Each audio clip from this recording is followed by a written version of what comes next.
How does an immortal being deal with death?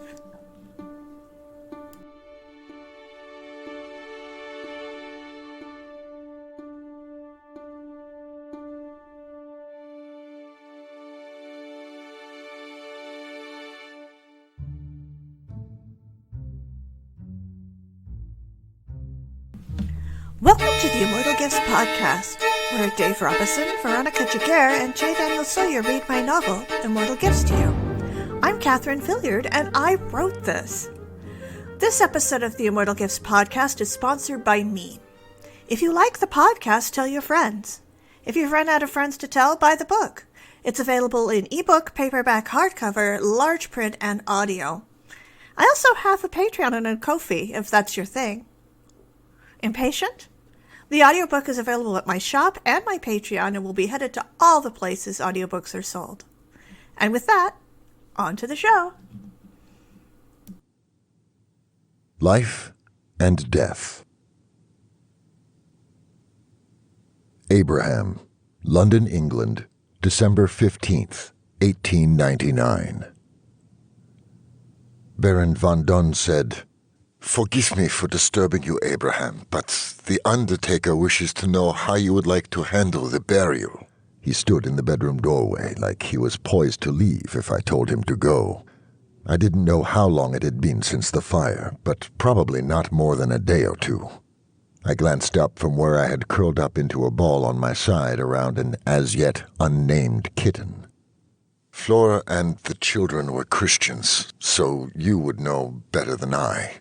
I noted I had reverted to German, but it didn't matter. "Really?" He came in and sat on the edge of the bed. "You didn't want to raise the children as your faith?" He had switched to German as well. I sighed and looked back down at the kitten, kneading her paws on the blue and white quilt and purring in a low buzz. Devera, I decided, would be a good name for her. It meant bee. I did, but they already had a faith, so I respected their existing beliefs. "Ah!" One foot fidgeted in what might have been embarrassment. After a moment he added, "Would you like me to deal with the funeral arrangements?" "Please." "I will then. But is there anything else I can do for you?"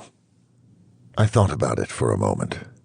"I would like for you to find me 10 Jewish men who will come here and say the mourner's prayer with me, preferably daily for a week." Baron von Dunn blinked, paled, and appeared to grow more uncomfortable the more he thought about it. But all he said was, "I'll do my best." I got out of bed, sat on the floor, and tore my shirt. "Thank you." He left, and I rang and asked the maid to bring Devora some raw fish. I watched her eat, and then she climbed back into my lap. She climbed up on my chest and bumped noses and lips with me, did her buzzing purr some more, and curled up in my lap and fell asleep. Ludwig, London, England, December 15th, 1899. I was fairly certain Abraham hadn't caught it, but I had. The man who set the fire, the man who thrust a crucifix into Abraham's face, had said the head of his order had told him what they were going to do to those children. Thomas, despite, or because of, being a charlatan, had always found others to do his dirty work, and always offered membership in an exclusive religious order as a reward. He'd offered it to me, after all. I was certain that the fire was the work of Thomas, my maker, and equally certain that Abraham could not know. He wasn't strong enough for that information. I could protect him. I have a gift for hiding. All vampires have gifts. Thomas's is to influence the minds of others, and mine are hiding and seeking, among others. I always know the location of other vampires if I concentrate. Abraham could board a boat to China, and I would know to find him there. Not by location name, perhaps, but a sense of direction and distance. Abraham was still the only Jew I'd ever met, and his request that I find Jewish men to pray with him I knew Jews lived in Whitechapel, a poor part of town. In fact, the area was well known for its overwhelming population of Eastern European Jewish immigrants fleeing pogroms. I took a carriage there, through loud and dirty streets, and stopped at a building covered with Hebrew signage that I presumed was likely a synagogue from the sheer proliferation. It was a shop, selling pickles. The shopkeeper gave me directions, however, in exchange for a purchase of pickles that I couldn't eat. I thought that perhaps my housekeeper Martha might like them. The actual synagogue was a more discreet building, with one small sign above the door. I stepped inside. It was somewhat like a church, clean and open, with wooden benches and an altar, only full of men wearing odd hats and shawls, mumbling and swaying together in a way that was both exotic and alien to my Catholic ears. One of them stopped and approached me as I came in, and the others trailed off and watched me with wide eyes and ashen faces, poised like they might flee. Had they recognized what I was? The man who approached me had thick glasses and dark hair, and a warm complexion like Abraham's.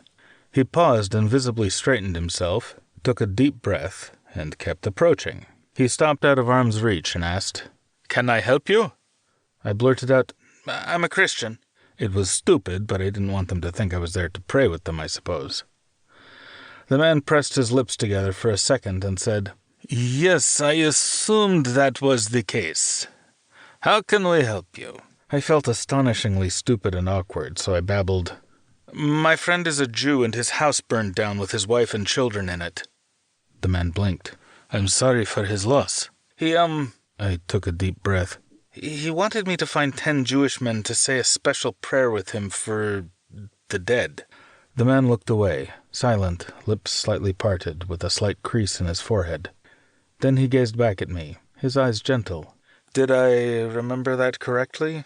I was still unsure about the social norms, about what I should and shouldn't say. "Yes," the man said, his voice reassuring. Can you help me?"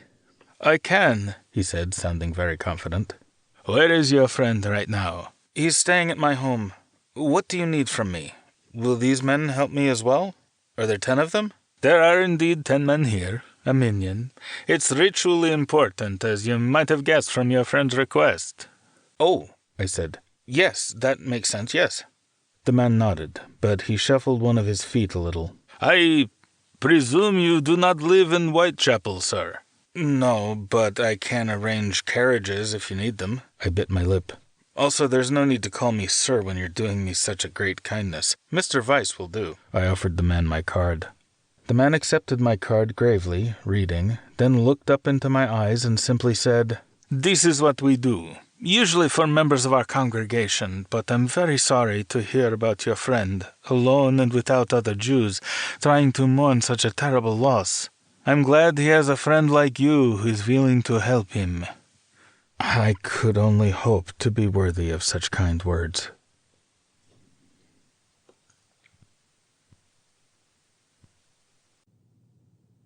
Abraham, London, England, December 16th, 1899. Baron von Dunn returned a few hours later. "The funeral will be tonight. Will you attend?" I nodded. Speaking took strength I didn't want to waste. He kneeled on the floor next to me and brushed my hair out of my eyes. "Chin up, man. We're having visitors." But his voice was gentle. I tilted my head at him. "The men to pray with you." He laughed, but it was an awkward rather than humorous laugh. "I went into the synagogue in Whitechapel because I knew a lot of your people lived there. You should have seen how they looked at me, like I had come to murder them all. But when I explained what I needed, they were very kind." He smiled, a sad smile, and patted my shoulder. "Clean up, man. Sit in a chair." "They'll expect me to be dirty and sitting on the floor in torn clothes," I said.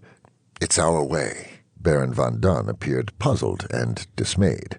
"In fact, I'm not allowed to wash or wear clean or new clothes for a week." There was a pause. I I suppose your people don't go in for the British stiff upper lip, do you? He tried to smile and failed. No, not in the face of death. I picked up Devora and stood. That said, I should receive them in a more public part of the house. Devora gazed up at me, adoring, and purred. As you say, he stood. Follow me. We went downstairs to a wood-paneled sitting room, and I sat on the floor on a plush, colorful patterned carpet in reds and browns. I wondered if the blood-red sofa was the same sofa he'd had in 1841.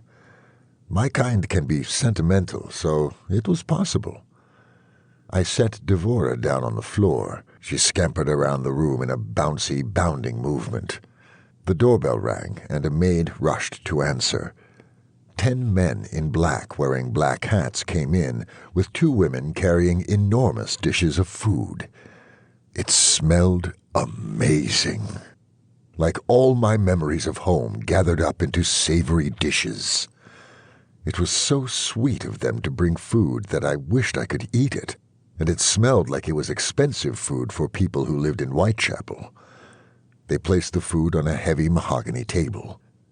One man, a young, grave, dark-haired man with glasses, sat on the floor next to me. He said nothing but patted my hand. I started crying, wordless, and he hugged me. The woman, who had a scarf on her head, said to Baron von Dunn, I'm Sarah. I brought brisket and hava made from cholent for you. I realized I was probably being offered their Shabbat dinner and tomorrow's lunch, but refusing it would have been an insult. Their accent reminded me of home. They were likely from the same part of the world as my family. Thank you, he said. Hava looked at the mantelpiece and quietly removed her shawl and draped it over the mirror there. It wasn't because vampires don't have reflections, by the way.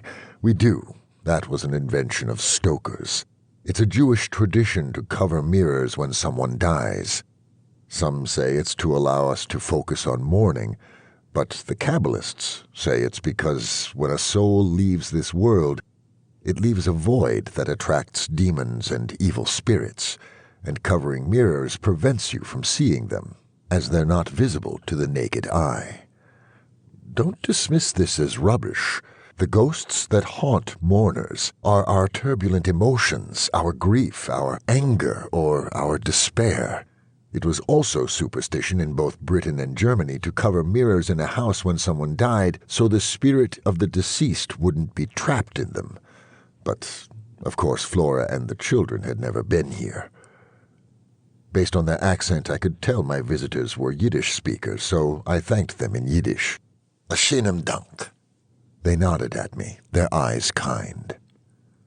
Several of the men sat on the floor with me, but none of them tried to engage me in conversation, which I appreciated. After I finished crying, the solemn man closest to me said, Are you ready to say Kaddish, or do you need a moment? I'm ready. He led us through the entire service in Hebrew. He had a lovely singing voice. The Baron stood on the sidelines and looked like he was curious, but trying not to stare. When the time came, I sobbed my way through the Kaddish. By the way, if you've ever wondered what was in the Jewish prayer for the dead, nothing about death or the afterlife. It's a 2,000-year-old prayer in Aramaic that opens with the line, May the great name of God be exalted and sanctified. And various forms of it are part of each service. There are debates about how this prayer became the prayer to say for the dead, but some explanations include that you're saying the prayer for the dead person, who can no longer say it themselves, or that you're saying it as sort of a character witness for the dead. You're supposed to say it daily for 30 days for a spouse or child, and 11 months for a parent. But after the 7 days of Shiva, I was supposed to go to them rather than them visiting me at home. The only change from the version they say as part of normal services is that the mourner's version removes the line about, May all our prayers be answered, as they deemed it too heartbreaking to expect a mourner to say that. After, the leader patted me on the back and said, "We'll be back for the evening minyan." They shuffled out. Chava took her shawl but spoke to the maid about covering the mirror before she left. Devora came out from under the sofa and bounded over to me, her tail in the air, and climbed into my lap. I picked her up and walked over to the table, closed my eyes, and inhaled, filling my nose with the scent of home. I so wished I could eat it, but my stomach would rebel if I did. "Can we give it to poor children in honor of John and Eliza?" "I think that's a good idea," he said, his voice soft. "I'll have Martha take care of it." "Thank you." I took a spoon and put a drop of cholent on my tongue, just like my mother used to make.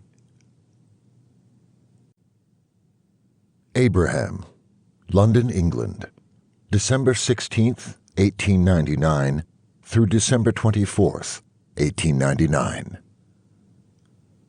The funeral was very Catholic, a mass. Flora was a nonconformist and the children were Church of England, but if I had wanted to be particular on those points, I should have been more specific. The Baron did his best, and I was grateful. One advantage was that it was in the evening, so we could attend. The seats were hardwood, uncomfortable. The walls were golden beige stone, and the windows were dark, but I had seen the stained glass as we approached. There was a faint, burned smell under the abundance of flowers. The music was gorgeous, with a choir, piano, organ, and a young boy on the violin. Technically, I shouldn't have been listening to music during mourning, but I decided this was a funeral, not a concert, and therefore didn't count. It was in Latin. I wish I didn't speak Latin. I know that speaking Latin and Greek were considered the mark of being educated, but Latin reminded me of pretending to be Christian in Berlin so I could attend the academy, which I now considered a shameful sin.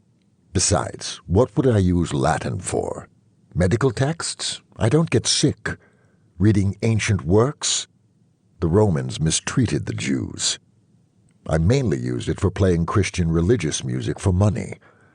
I supposed there were some interesting scientific texts in Latin.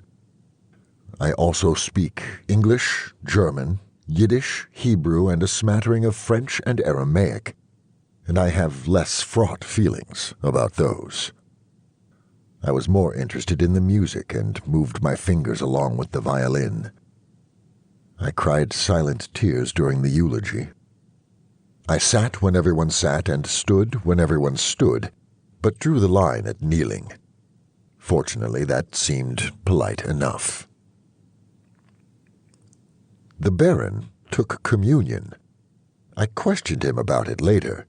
He said it was the only thing he could eat without vomiting, and attributed this to its divine nature. My people, despite having endless holidays with family meals, don't really do divine food. But I decided I wasn't one to question.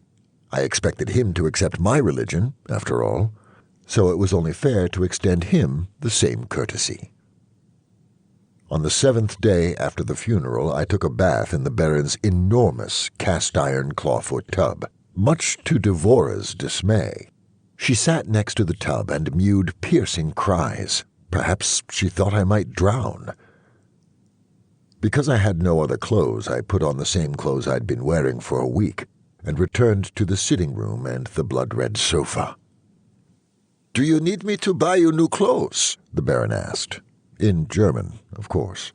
"Not until 30 days after the funeral," I said in the same language. "But if you have some second-hand clothes that aren't freshly cleaned, those will do."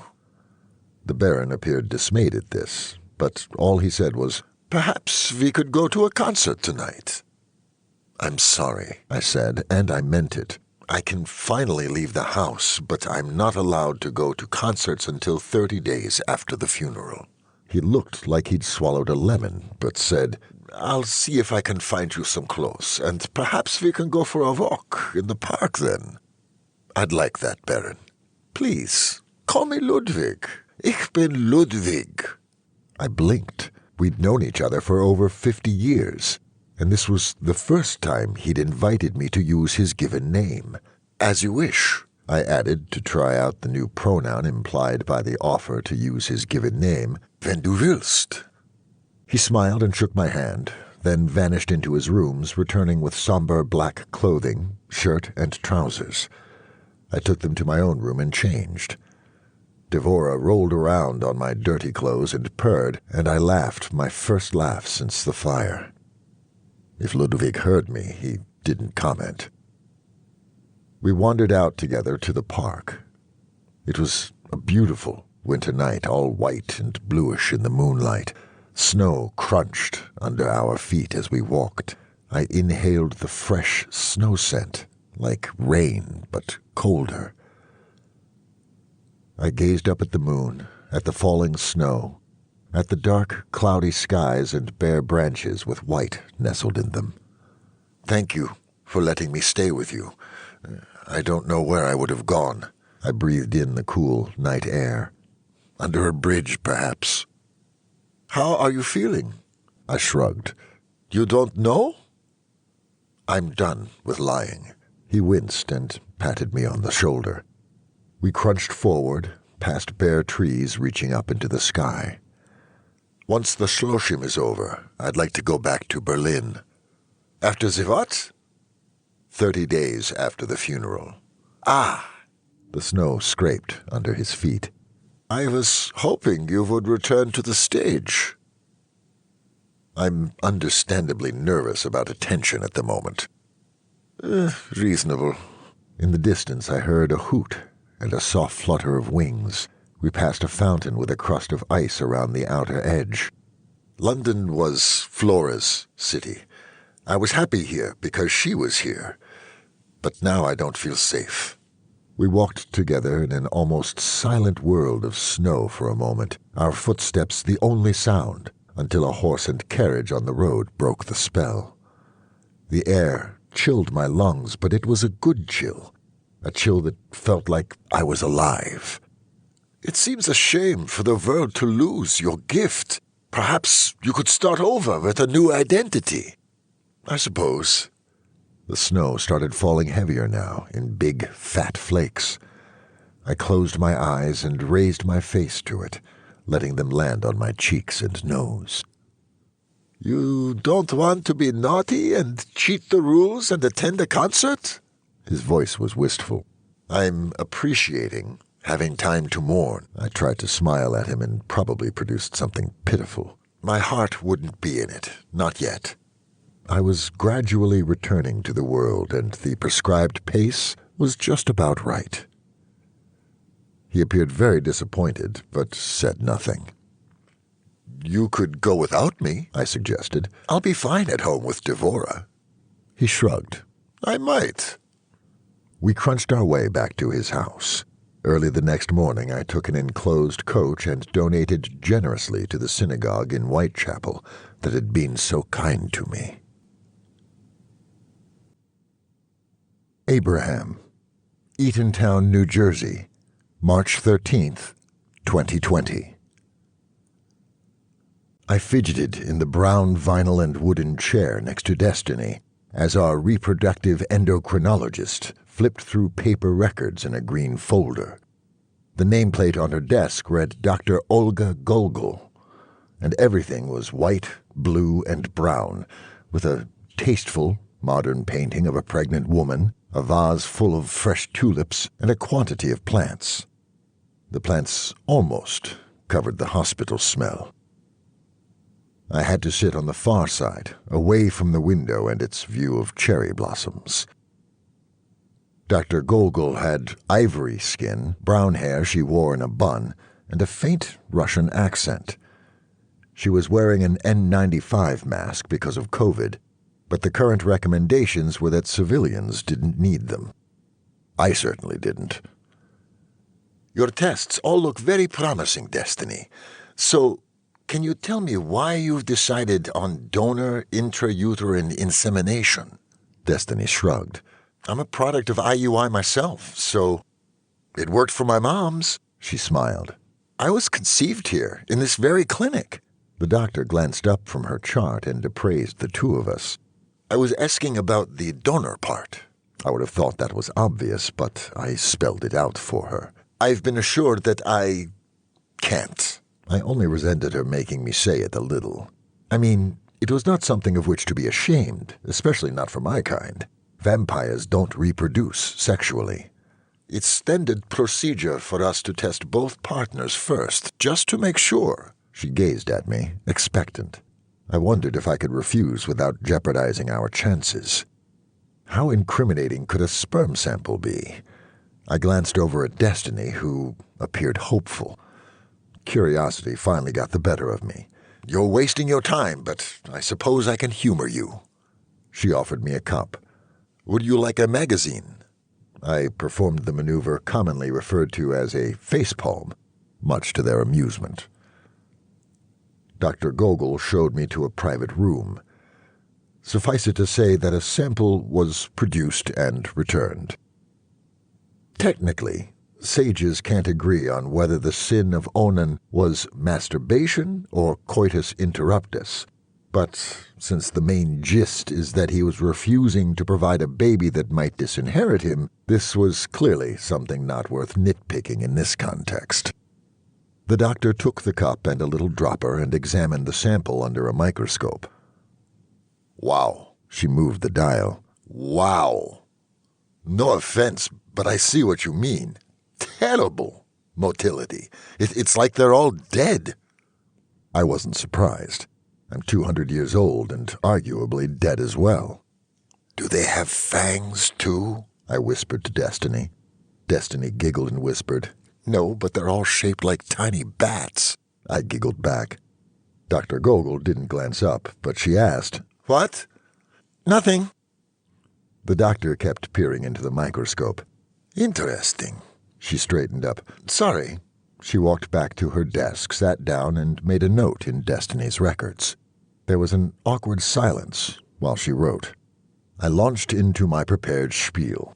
My family is from Vrezhnia, in Poland, and spent some time in Berlin. They're all Ashkenazi Jews. If you have a donor with a similar background, perhaps one who's musical? The doctor laughed. My family is from Odessa, in Ukraine. They used to say that if you see a Jewish boy on the street and he isn't carrying a violin, he must play the piano. I laughed. I play violin. Note to self, a faint Ukrainian accent. She smiled. Well, I have to admit that it's challenging, but it might be possible to try with yours despite the motility issue. It might come to a donor, but we'll see what we can do. Destiny appeared delighted. The cost would be significant. We'd have to do IVF. I'm going to recommend ICSI, where we manually introduce the best sperm we can find into the egg with a needle to combat the motility issue, and perhaps surgically extract the sperm. But if you're willing to bear the cost, we can try. I hated to disappoint Destiny, but Flora had been very insistent that it was impossible. I'm very pessimistic. Please, Destiny wheedled, drawing the word out. I put my hands up. Fine. If you want to waste time and money on negative pregnancy tests, who am I to stop you? Destiny squealed and leaped out of her chair to hug me. She was so warm, and her hair was down today, so a silky curtain of red hair that smelled of lavender surrounded me. I closed my eyes and breathed in the soft scent of her. I loved her hair. I loved her. I loved her enough to throw money at the impossible just because she wanted it. I felt guilty for letting her get her hopes up, but she wanted to try it this way first. One question, Dr. Gogol said. If we're successful, the procedure can produce multiple viable embryos, or twins, so do you prefer a boy or a girl?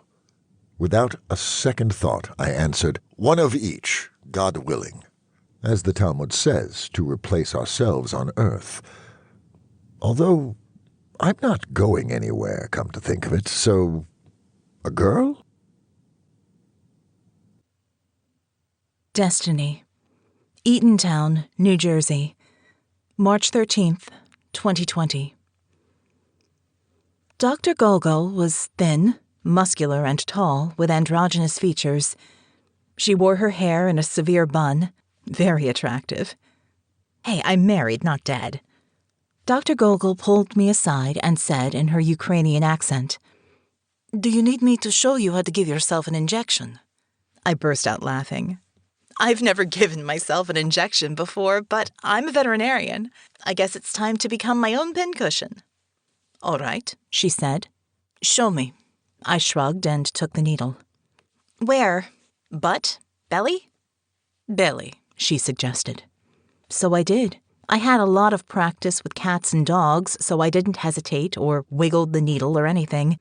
In and out. Bam. Sure, it was a sudden, sharp prick, but because I was the one doing it, I expected it. Even easier than a flu shot. Dr. Gogol laughed. Yes, you are a professional. If we ever want someone to teach classes, we will call you. I grinned at her and glanced over at Abraham, who looked queasy, which was adorable. I headed to the car, started it, and drove to pick up Abraham, who was waiting at the door. I'd always assumed that we would use IUI, which wasn't a problem. It worked for my moms, and if I'd married a woman instead of a man, that's what we would have done, but for some reason, the idea of Abraham's genetics...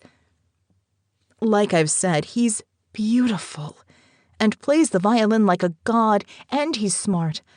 I wouldn't have objected to having a musical genius child. Okay, fine, that's not how genetics works, but let me dream. I knew from my reading that the egg harvesting was likely to give me cramps in my side, but if that was the price for having a baby with Abraham, it was worth it. If Morgan could have had Bridget's genetic baby, I could be a mother this time next year. The family values set always talked like heterosexual couples have a monopoly on healthy families and caring for children, but knowing the efforts my moms went through to have me, and being treated as a family, it made me want it all the more. I wondered about Flora, Abraham's first wife, and what she would have given for the opportunity I had now. Something told me she would have been thrilled. Abraham, Eatontown, New Jersey, May 4th, 2020. I'm skipping the egg harvesting, which gave Destiny aches in her side. And let's not even discuss what they did to me, because it was embarrassing and involved needles in sensitive places. Suffice it to say that they had what they needed to attempt fertilization. I was willing to go through the motions for my wife because I loved her. But Flora had said it wouldn't work, and Flora was usually correct on vampiric matters. The doctor called us in. I geared up in my Invisible Man beekeeper suit with the SPF-rated hat, and SPF-rated sunglasses, and SPF-rated shirt and pants, and SPF-rated scarf and gloves, and our N95 masks, of course, although I was immune to COVID. I ran to the car, and when we arrived at the clinic, Destiny dropped me off at the door, then parked the pollen-coated car. We shuffled back to Dr. Gogol's office together with the painting of the pregnant woman and the plants and the scent of hospital disinfectant. Okay, I shuffled, and Destiny bounced. I was expecting bad news, to be honest. If it was good news, why not tell us over the phone? We sat in front of the desk where Dr. Gogol was reading on her computer. She smiled at us. So, the needle worked. Destiny squealed and grabbed my hand and squeezed, her hand soft and warm. I blinked and let out a surprised breath. We manually fertilized 17 eggs, and 2 of them actually became blastocysts, she smiled, but there was a sympathetic edge to it. Hopefully, they'll implant all right. It's common to try more than once, so if they don't implant, we might have to try again. Ugh. I did not want to deal with the needle again, nor did I want my wife to deal with the egg harvesting again. I would have been perfectly happy with using a donor or adopting, but Destiny wanted my genes for whatever reason, and I was smitten. "What now?" Destiny asked. "Do we try right now?" "No, you need to take hormones to prepare your uterus. They were hard enough to get that I want to make absolutely certain that they implant. We'll freeze them. Sometimes they don't survive that, but almost 95% do." "Right, of course," Destiny said. She bounced a little in her chair. "As we discussed, I tested them for common genetic diseases, especially considering your odd sun sensitivity. They seem healthy. No porphyria, no Tay-Sachs, no cystic fibrosis, no HBOC, none of that bad stuff. So that's good. I'm going to recommend assisted hatching. I want to make sure they have every advantage since, no one wants to go through this again." Tay-Sachs. I wondered if I was older than that particular mutation. If so, we had that to be grateful for. I made a mental note to look that up later. I might be a father this time next year. I might be a father to my genetic child. I still had trouble believing it. Flora had said I couldn't, and she'd never been wrong before. But what if they simply hadn't had the technology? "So we're having twins?" Destiny asked. "No," Dr. Gogol said. "They're common with fertility procedures, but we try to avoid them because twins are a riskier pregnancy. We don't want you losing either of them. You can carry them one at a time." Destiny nodded, then bounced up and down in her chair, which creaked on the floor tiles. "So when do I come back?" "Make an appointment at the desk." We did, and we returned home and watched Only Lovers Left Alive.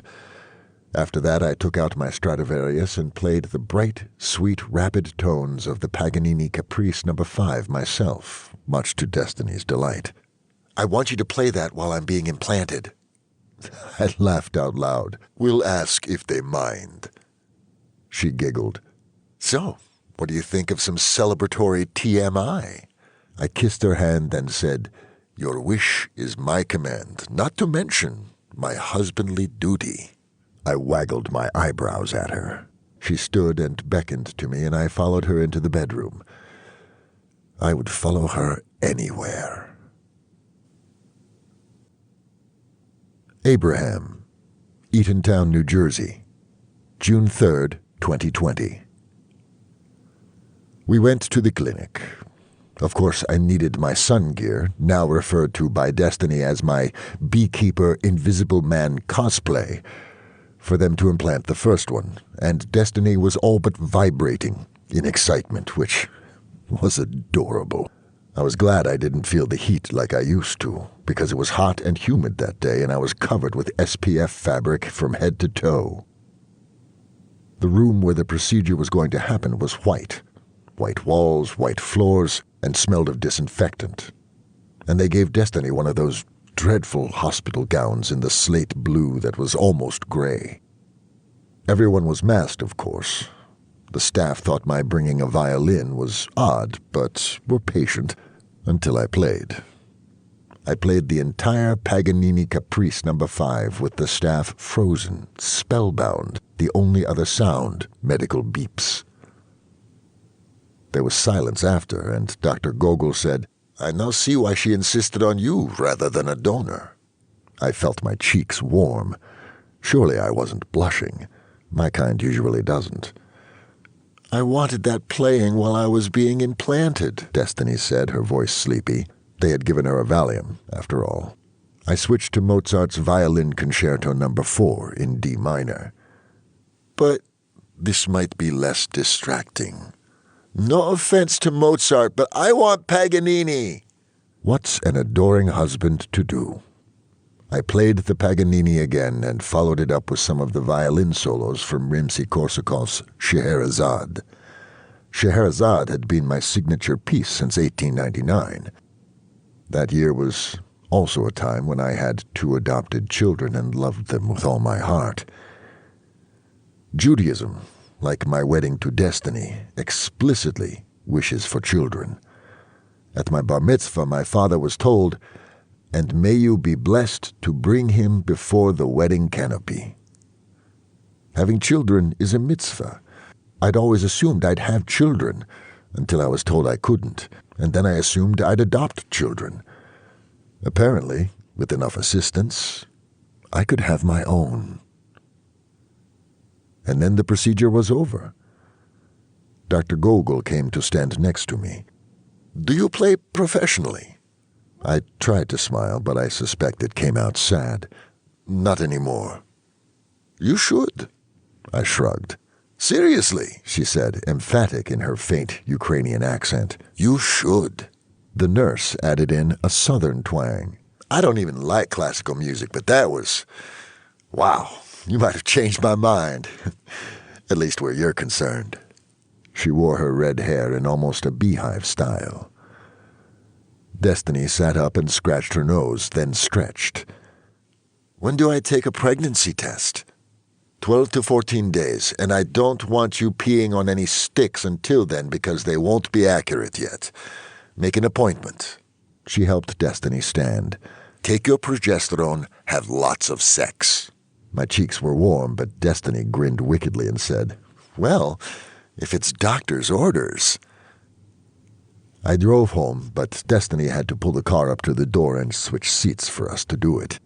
I held my breath while she did it, but she managed. Fortunately, we'd found a close spot. We binged more vampire media, including Blade, which wasn't the best choice when we were trying to conceive. And, of course, followed Dr. Gogol's instructions. Abraham, Eatontown, New Jersey, June 19th, 2020. On the big day, I bundled up in my cosplay yet again. We drove to the clinic where Destiny dropped me off at the door and I waited for her to park. We went upstairs together. I was nervous, but she was happy and energized. I fidgeted in the white, blue, and brown waiting room with photos of their success stories. Adorable babies. While they drew blood, and they called us back to Dr. Gogol's office to sit under the modern painting of a pregnant woman again. If this drew out too long, I would grow to resent that painting, feeling like it was taunting me. Soft jazz played in the background. I could smell that Dr. Gogol had freshly watered her plants. Part of me was still afraid that something would go wrong, that the embryo wouldn't implant. "Congratulations," Dr. Gogol said with a happy crinkle in her eyes over the mask. "It's a girl, by the way. We can implant her brother next time. One of each, God willing, to replace ourselves on earth." The minimum requirement for fulfilling the mitzvah of being fruitful and multiplying was a boy and a girl. As Maimonides says, anyone who adds a soul to the Jewish people, it is as if he has built an entire world. Destiny squealed, climbed into my lap, pulled down our masks, and kissed me. She was warm and soft in my arms. I was almost 200 years old and had been told over 100 years ago that this was impossible. I'd made peace with the idea. I was only going through the motions to make my wife happy and always assumed that we'd have to fall back on a donor eventually. I tried to picture what our daughter would look like, trying to imagine our features mixed. I hoped she would have Destiny's beautiful hair, so I said the blessing for firsts. Baruch atah Adonai, Eloheinu melech ha'olam, shechehianu, v'kiyamanu, v'higianu, lazman azah. Blessed are you, Adonai our God, sovereign of all, who has kept us alive, sustained us, and brought us to this time. I recommend not telling many people until a couple of months in, Dr. Gogol said, just to limit the number of people you would have to tell if things didn't work out. We tell people not going to fertility clinics the same thing, by the way. It's what Jewish superstition says, too. Bli ein hara, ken eina hara. No evil eye. I understand, Destiny said, but I'm absolutely telling my moms. She pulled out her phone, and there was the electric click and ding of texting. I was already considering names. It's the tradition in Ashkenazi Jewish families to name children after the dead to keep their names alive. That said, it's also considered bad luck to name them after someone who died young and tragically, so maybe I shouldn't name the child Eliza. Maybe Eliza could be her middle name. Abraham, Atlantic Highlands, New Jersey, October 14th, 2020. We were lounging around on the red sectional, binging True Blood with Ivan, Inanna, and Freddie. Destiny had a craving for cheese, so she was nibbling on cheese and crackers and rubbing her rounded belly. Freddie lifted his head and stared at the door. I stood and looked out the window. The trees outside were a riot of color, but that's not what caught my attention. Freddie's former humans were stepping out of a car parked in our driveway. Shit! What? You answer the door and see what they want, and Freddie, Ivan, and I are going down to the basement. I patted my legs and inclined my head, and they obediently followed. I led them into the dark, musty room with the concrete floor and the coffin and shut the door with one last "stay," then headed back up to the top of the stairs, which a previous homeowner had carpeted so my feet made no sound. Idiot husband was saying, "Where's your cat?" "He's around here someplace." Idiot husband's wife said, "We wanted to let you know we had to put poor Freddie down. He attacked Frank when he tried to take him for a walk." Yeah, I'll bet he did. Poor Freddie. Ivan hadn't tried to sunbathe since the first time he put a paw on the windowsill. That said, euthanasia drugs wouldn't have worked. Freddie would have woken up in a refrigerator. I thought of Freddie, arriving with the stench of death on him, and shivered. "I'm so sorry," Destiny said. "I'm sure that was hard. Has your cat shown any unusual symptoms?" "No, he seems fine. I'm sorry to hear about your dog, really." Destiny is such a good, kind woman. Her voice was full of absolute sincerity. "I wanted to know if your cat had his rabies vaccine," Idiot husband said. "I'm a veterinarian, so yes, all my pets are up to date on their shots. I do it myself." I came out of the basement and headed into the hallway. Of course they weren't masked. "What's the breakthrough infection rate for vaccinated cats?" Idiot husband asked. "Did your veterinarian think Freddie was rabid?" Destiny's voice was full of deep concern. "No," Idiot husband's long-suffering wife said. She'd cut her hair into a bob since we last saw her. I headed into the living room. "I'd like for you to leave." "Is your cat in there?" Idiot husband started for the hallway. He was wearing jeans and a shirt with what I suspected was a football-related image. I don't follow sports. I stepped in front of him. "Leave, now." I'm not a physically imposing man, and Idiot husband sized me up. I sized him up back. He was bigger than I was, and had presumably been fit once, but he was softening and graying around the edges with age.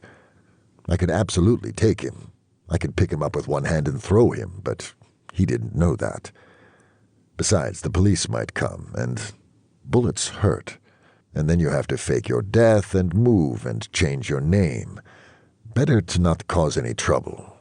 Best of all, to not end up on television for Thomas to see. "Frank, we should go," the wife said. "Freddie didn't have rabies, and these people's cat doesn't have rabies. Freddie was fine until he bit that cat." He glared at me. He might have been an idiot, but even idiots occasionally have a point. That said, the point might have been on top of his head. Freddie was arguably a dangerous dog who attacked other animals. And you. I crossed my arms and raised an eyebrow. We stared at each other for a while, and then Idiot husband said, "Come on, Clara, let's go." Like it was his idea. I somehow resisted the urge to roll my eyes at him. Inanna watched him leave from her perch on top of a bookshelf, her head tracking their progress. Part of me wished she would attack Idiot husband, but that would have been terrible. We're trying to convince people that we have normal, healthy, non-aggressive pets, after all. Was it too late to keep a low profile and avoid Thomas's notice? I listened to the car drive away and let the pets out of the basement, dog paws clattering on the wooden floor. Freddie seemed subdued, and I gave him a hug. Then I called my attorney. Maybe I was overreacting, but I knew what they did to rabid pets. Believe me, no one thought Freddie had rabies. My attorney, by the way, was Ludwig, of course. Abraham, London, England, January 15th, 1900 through 1934. On the 30th day after the funeral, I told Ludwig, "As far as I'm concerned, you have made your amends, and I forgive you completely and without hesitation. If I have wronged you in return, please let me know, so that I might make amends to you as well." And those weren't just pretty words. I meant them. Forgiving people whether or not they deserve it is a Christian Protestant thing. Judaism does not require you to forgive those who wrong you. Ludwig appeared surprised and pleased, and only said, "Thank you. You've done me no harm, of course." Ludwig and I boarded a boat for Berlin, with Devora and my Stradivarius, of course. We didn't live together, but we rented rooms near each other so we could visit. We spent many nights with me playing the bright, sweet notes of the violin, or us going out to hear music together. I had a new name, but by 1919 it was a golden age for Jews in Germany. I spent the years performing, changing my name every decade, attending the theater, in memory of Flora, donating to causes involving poor and homeless children, attending the symphony with Ludwig, and enjoying the new medium of film. Prussia's constitution had made us full citizens, and they rescinded all the unfair taxes and regulations. It was the age of equality and secularism, and we thrived. Berlin had been the center of the Haskalah, the Jewish Enlightenment, and we moved out of the ghettos and into normal, secular life. We built new synagogues, wrote music, plays, screenplays. We went into the professions from which the law had previously barred us. Anti-Semitism was also on the rise, a growing rumble. But we believed that if we assimilated and committed to being Germans, the law would continue to protect us. My brother still had descendants. He lived to be shockingly old, and I introduced myself to them as the son of a cousin, and then another younger cousin. Miriam was the youngest, and I adored her. She reminded me of Eliza, so sensitive and imaginative with long brown curls and intelligent eyes. I watched her grow into a thoughtful young woman, marry and have a son of her own while I pretended to age, a process involving costuming and an altered walk. I wasn't the best actor, but I also hadn't lived with a popular actress for nothing. Life became good again. You've been listening to the Immortal Gifts Podcast, and I'm your host and author, Catherine Villiard. Don't forget to subscribe so you don't miss what happened next, and please rate the podcast to help other people find it. See you next time, and remember, becoming a vampire is a thing that can just happen to you, but being a monster is a choice.